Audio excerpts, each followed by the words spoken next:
I'd now like to introduce Darren Smiley, who is a business engagement specialist with WRAP. Darren works in the business engagement team for WRAP, supporting food businesses across the supply chain to target, measure and act on food waste through the UK's Food Waste Reduction Roadmap. As well as planning and presenting at multiple events and webinars, this has involved hands-on support through site visits, analysis of data, training and development of guidance, including how to deliver whole chain projects. Previously, Darren worked for IGD, helping companies to collaborate through sharing assets and information and leading strategic research on topics including forecasting, data and technology in the supply chain. Prior to that, he worked in supply chain development for Tesco, where he delivered Tesco Connect, an innovative web portal sharing forecast and insight with Tesco suppliers. I'll now hand over to you, Darren. Brilliant. Thank you very much, Rachel, and good morning, everyone. Thanks very much for joining us today, and also thanks to InvestNI for hosting this event, and I'm grateful for the opportunity to share on this important topic with you today. So as Rachel said, my role at WRAP as a business engagement manager is to support businesses across the food industry in reducing food waste from farm to fork. For those who aren't familiar with WRAP, we're a non-profit and we work collaboratively with industry, with governments, and also with communities in creating a world where we can use resources more sustainably. And obviously that includes food that I'll be focusing on today. So what I wanted to share with you today first was the business case and also the broader case for tackling food waste, to really put the motivation out there, and then talk about the work we've been doing in the UK in developing a UK-wide roadmap to support businesses with food waste reduction through a best practice approach of Target, Measure, Act that I'll unpack today in support of some of the global goals around food waste reduction. And what I hope to leave you with today is obviously some motivation, some advice, and then also some resources to be able to play your part in delivering change. Okay, so just to put some figures on food waste. So in the UK each year, we waste almost 10 million tonnes of food, which just to put into context for you is roughly a quarter of all the food we have in the UK. So it's a very significant impact. And you can see how it breaks down across the supply chain here. And obviously the sort of elephant in the room, the big number that jumps out there is household food waste. And obviously we're all part of households, so we're all responsible for this. But you can see 70% of food waste actually occurs in the household. And part of the roadmap is around how can businesses play a role in impacting consumer food waste.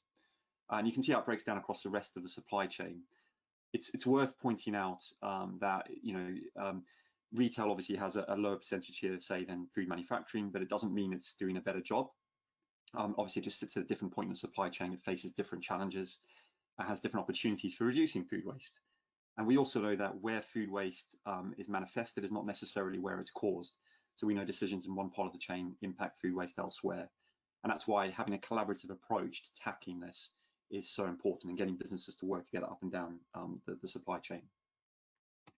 In terms of an economic impact from food waste, so this is a good number to put into context for food manufacturers. So our research shows on average for every tonne of food waste that food manufacturers save, there is a corresponding £1,200 saving for them financially.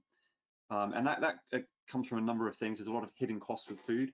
So it's not just the waste disposal costs or even the material costs, which are kind of the tip of the iceberg.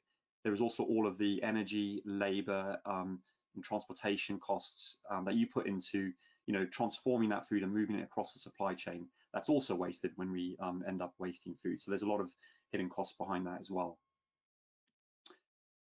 So we know there's cost savings to be had, but obviously to get after them, you have to invest in food waste reduction. That can be through a number of different routes. It could be through training, process development, innovation, and so on. So what is the return on investment that you see for food waste reduction?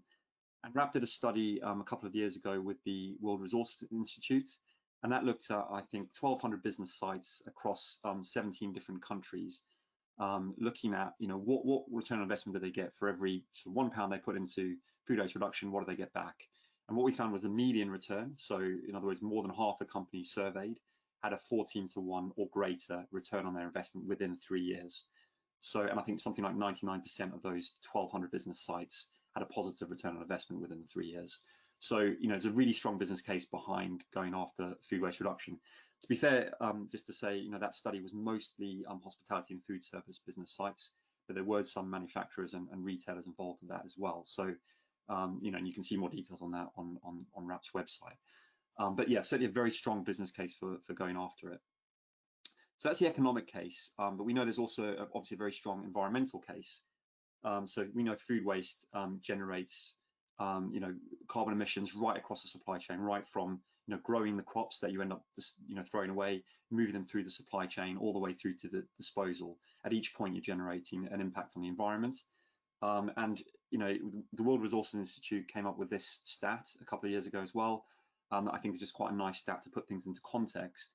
And what they found was if you were to rank every country based on its greenhouse gas emissions, you know, from the largest to the least, and put food waste amongst them, it would actually be the third worst emitter of greenhouse gases. You know, that kind of shows, you know, going off, you know, first of all, it shows the impacts of food waste, but also shows how going after food waste can not only save you money, but also deliver some of your other sustainability and environmental goals. And that's not to mention the obviously the ethical dimension of food waste. And the final bit I wanted to put on the slide around the business case is actually from a potential legislative perspective. Back in December 2018, DEFRA published the Resources and Waste Strategy for England. And just bear with me because this does have an impact, I believe, on Northern Ireland as well. And within that document, they talked about a mandatory consultation that they're going to be doing in the industry, looking at how to whether to actually bring in mandatory reporting of food waste, so actually making businesses be transparent about that. And that consultation has been delayed a couple of times for obvious reasons in the past couple of years, but we know it is going ahead. So that is potentially coming down the line, and obviously, you know, that's only going to necessarily impact businesses in England, but many businesses with operations in England also operate in Northern Ireland, so they're very likely to, you know, take that approach across their estate. It's also possible the other nations within the UK will follow suit. And on top of that, obviously, the more businesses that are transparent about this, the more those who aren't transparent will become the exceptions. So it kind of makes sense to get ahead of the curve and get some reputational benefit by doing this while it's still a voluntary thing to do. Okay, so where does the roadmap come from? So the catalyst for the roadmap was back in 2015 when the UN published its Sustainable Development Goals, and there were a number of goals across a lot of different areas, but within them there were a number of targets, and one in particular pertains to food waste. So target 12.3, essentially, you can see it written down on the left there, but essentially target 12.3 is to halve food waste per capita by 2030. So a very ambitious goal, which the UK signed up to. But it was realized off the back of that, there wasn't really any agreed metrics for measuring food waste. Everyone did it slightly differently. There wasn't even an agreed definition of what food waste was, or even what food was in some cases. So actually, it was going to be very difficult to track progress towards that goal. So back in 2016, WRAP, a number of organizations, WRAP, the World Resources Institute, the UN's Food and Agriculture Organization, the Consumer Goods Forum, and a few other bodies got together to create a, you know, what was the first global standard for how to measure and report on food waste. And that, you know, gives you a consistent set of definitions, a common language to use when reporting, so people can interpret your data when it's reported, and a framework for doing so. There's a lot of flexibility within that to account for different markets, different types of business, different sectors, but it gives you that consistency so that, you know, when you're transparent with your data, people can understand it and aggregate things and so on. So that was the first time there was a global standard. And then WRAP worked with IGD across the couple of years after that to look at how can we take those global principles and make it really easy to apply them in the UK for businesses here. So how can we get businesses going on the journey? So the food loss and waste standard is 160 plus pages of quite a technical document. And we wanted to just make it easy by creating some simple tools, simple guidance to get people going on the journey and setting some goals for us as a nation. And that's what really led to the development of the roadmap that was published back in September 2018. And what we're actually asking businesses to do when they commit to the roadmap is to target, measure, and act on their food waste. So you can see the logo on the top right-hand side. So it's a bit of a mantra, but I'll unpack that for you. So when we say target, essentially that means adopting a food waste reduction target for your own operations. It's as simple as that. Now, that could be aligning yourself with the overall goal of the program, which is a 50% reduction by 2030. And a lot of businesses have done that, taken that as their target. But obviously, businesses are on different places in the journey. So those who are actually have already taken lots of steps to reduce food waste might find it getting incrementally harder to do so. So they may set a lower target. Some businesses have set a year-on-year target they review every year, and so on. The key thing is to have a target, because we found by doing so, that's what motivates action to actually go after it and reduce your food waste. Secondly, it's important to measure in a consistent way, and that means aligned with those global principles. And so to help facilitate that, to make sure businesses are using the right definitions, the same definitions, measuring the same metrics and so on, so we can be consistent, we developed a template to help them to do that and capture that data in a really simple way. And there's a number of tools to support with that. And just, I won't go into detail with this, but just very quickly, what are some of those metrics? So we're talking about what is the total food waste businesses generating by volume, so the tonnage across the year. What is that as a percentage of all the food they produce? And that's a much better measure of their performance, because obviously as they grow, their food waste may increase in terms of tonnage. So it's really, what is that as a percentage of all the food you're handling or producing? Where is the food waste going? So not every destination is equal. So we saw a waste hierarchy shared already by Elaine. I'm going to share another one in a moment. So where it's important to understand where that food waste is going, and where are you sending it to, maybe to avoid it going to food waste. So destinations like redistribution and animal feed. So there's a template that captures all of that, which is freely available on the website to go through. And the final part, target, measure, act, is obviously the act side, and that's in some ways the most important, but it's underpinned by the other two. And that's really three parts of that. So one is taking action to reduce your own food waste, and that will depend on obviously the hotspots and the root causes you uncover in your measurement. Secondly, it's about what impact can you have across the supply chain. So how can you work in partnership with your suppliers? As we've already discussed, sometimes decisions in one part of the chain impact food waste elsewhere. So it's having that collaborative approach. And then the third part is, what can businesses do, even where they don't have a touch point with consumers, to impact consumer food waste? And there's a number of ways you can do that. Some is by direct engagement and raising awareness amongst consumers of this, but other ways might be through labeling or best practice with storage guidelines, etc. on packaging. It could be looking at extending shelf life. It could be looking at portion sizes. There's lots of ways to have an impact, even if you're further up in the supply chain. And another way is actually businesses can engage their own staff who are consumers, obviously, on this, and actually raising awareness of the importance of tackling food waste, not just in the business, but at home as well. So here's a sort of slightly more detailed hierarchy than what Elaine shared, but specifically focused on food waste, but very much aligned with what she shared as well. So, for the purposes of this global target, what is defined as food waste is anything below that dotted line, essentially. So there's a number of destinations that count as food waste, and if you can move them from those destinations to any of the destinations above the dotted line, that counts as food waste avoidance. So the priority with food surplus that you weren't able to sell through normal channels is always to keep it in the human food supply chain through redistribution. And that can be through charitable or commercial means, but that's always a priority, is to keep it in the human food supply chain, which was the original intention of the food. And failing that would be to send it to animal feed or to convert it to various high-value industrial products. But anything below the line is obviously counting as food waste. Right at the bottom of the list would be things like waste to sewer, so waste down the drain, or waste to landfill. Higher up would be things like anaerobic digestion, because you're getting more value back from the food, or there's less environmental impact. However, it still counts as a food waste destination. And that's why we ask businesses to break it down when they report by each of these destinations, so they can understand exactly what impact they're having.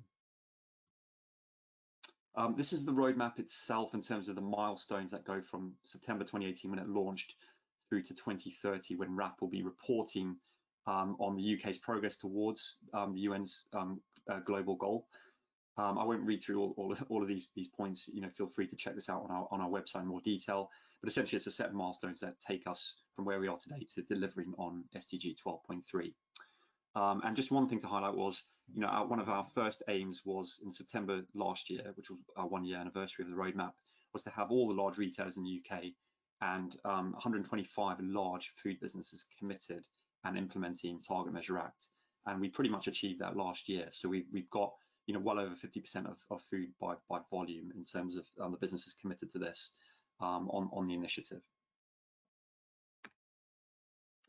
This is just a snapshot of some of the businesses that have committed. So I've already mentioned the retailers. I think we've got 80% of retail volume in terms of the retailers committed. I think something like the top 10 to 12 retailers by market share in the UK are part of this initiative. So they're very much behind this. Hospitality and food service companies are part of the program as well, and that ranges from hotels to restaurants, fast food companies, food service companies, and so on. It's a very, very wide diversity of them. We've recently added their logos on here. We've recently added McDonald's and Burger King onto this as well, which is great, given their scale and profile as well. So this is something which is growing every day, and I think we're up to in total now over 200 businesses that have committed to this. And then on the food manufacturing processing side, that's where the bulk of businesses are sitting. So I'm sure you recognize a lot of these businesses. And just to call out a few of them that are based or have operations in Northern Ireland, that includes Hilton Foods, ABP Food Group, Cranswick, Linden Foods, Foyle Food Group, Dunbeer, Arla, Moy Park, Tato Group, Kerry Foods, Musgrave, and so on, and a number of others as well. So there's a good representation from Northern Ireland within this as well. So just to sort of summarize, why we think the roadmap is the best, is a good model to take forward for the UK, and why we want businesses to get involved. So just in summary, the first thing is, by businesses that commit to this are having confidence that they are actually doing this in a consistent way. So they're following a global standard. You're not reinventing the wheel. You're actually following a global standard for how to measure and report on your food waste. Doing so unlocks the ability to use all the free tools, templates, and guidance that's available. So that's freely available on our website, but obviously it wouldn't be much value unless you were part of the program following the same approach. As businesses publish their data using a consistent approach, it gives you the ability to benchmark yourself against others, as well as learn lessons from others as they publish some of the actions they're taking. There's public recognition of your commitment to do this. So we publicize businesses that do this on our website. We've got progress reports, press releases, and so on as well, and a very active Twitter feed. And businesses themselves are obviously able to use their comms teams to get behind this as well. It gets you ahead of potential legislation that I've mentioned. And then finally, obviously, we can provide support and advice for businesses, and actually there's free support and advice for large businesses in particular that commit to this. And then just to point you towards further resources, so we've got a website, as you can see, the link in the bottom left. Lots of free guidance, there's sector-specific guidance, so meat processing, dairy processing, fresh produce, etc. And we're always adding to this. All the tools and templates to measure your data, and then more than 40 case studies from businesses who publicly reported their data and have shared some inspirational actions they're taking to reduce food waste. So please do check that out. So yeah, that's it from me today. Just to summarize, hopefully you've got the business case now for why it's so important to tackle this and to sort of raise that support within your business. Please do check out the website and get in touch with us. And please make use of those free resources. Thanks for listening. Thank you very much, Darren. And thank you, Elaine, as well, for those fantastic presentations.